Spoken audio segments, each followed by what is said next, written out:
Now, I have to be very honest with you, most of our discussions when it comes to the India-Sri Lanka series all sound very much alike because India have been completely and totally dominating, whether it's the Test series or now the ODIs. So let's look ahead now to the 2019 ODI World Cup because that is what Team India is also doing. Virat Kohli has already said that the team is going to be experimenting with the World Cup in mind.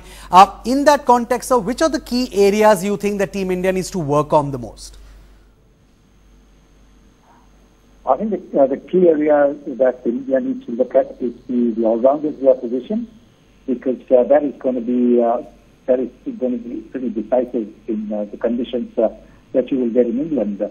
So with Hardik Pandya doing so well in Test cricket, if he continues to do well in one-day cricket, I think that is one problem that will be taken care of, because you will have that batsman batting till 6.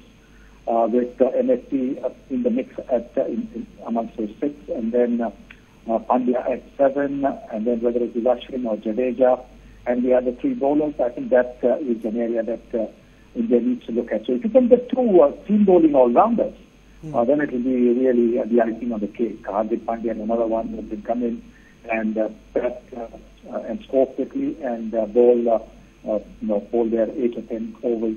I think that will be the one that India will be looking at. Right, bench strength wise, sir, would you say Team India is perhaps best placed amongst all the major teams as far as the World Cup is concerned?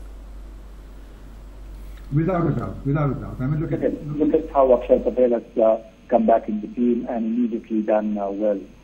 So the 8 tours that has been organized, the under-19 tours that have been organized in countries where India is now due to go, shows very good forward thinking by the BCCI. For example, the India A tour recently to South Africa, when India is now due to go to South Africa in January, means that those who have done well on that trip will certainly be up in the reckoning.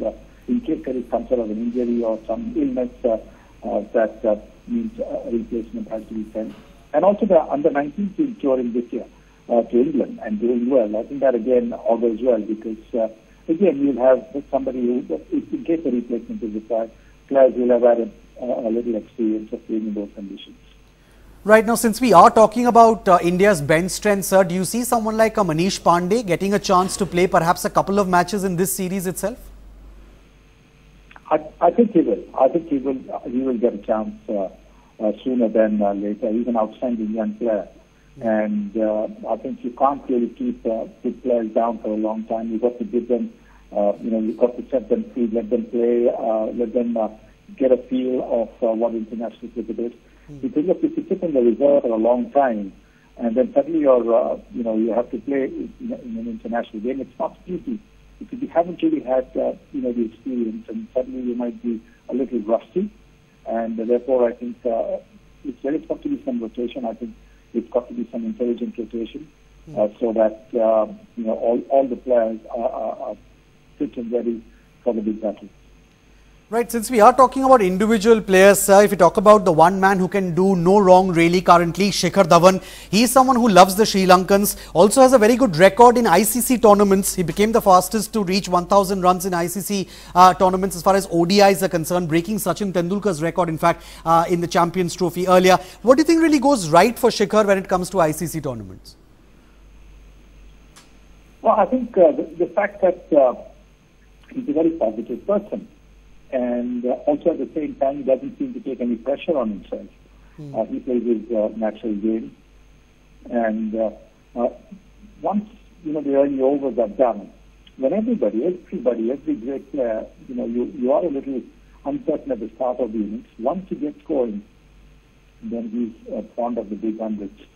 And I really would want him to carry on doing the same, because, his is the place that is always going to be on the line.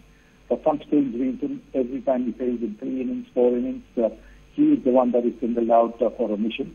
Others who play in 6, 7, 8 innings keep getting opportunities after opportunities. So I think Shikhar, in this form, he needs to just carry on getting hundreds and hundreds and hundreds. Right, from one opener, if we shift focus onto the other openers and talk about Rohit Sharma, how important do you think the remainder of the ODIs in this particular series is going to be for him? Because he's also a key cog in India's ODI wheel. Yes, Well, I think his place is certain. I don't think there's any question about his place. And now remember, he's been sitting on the sidelines for the test matches, so you don't really expect him to start being fluent straight away. And then yesterday, of course, was one of those unfortunate things when his bat got stuck and he got run out. But, he's too good a player, and although his record in Sri Lanka is not all that great, his record against Sri Lanka is just actually outstanding everywhere else in the world. So I think this is an opportunity. These next 4 matches will be something that he will be looking to change the record that he has in Sri Lanka against Sri Lanka.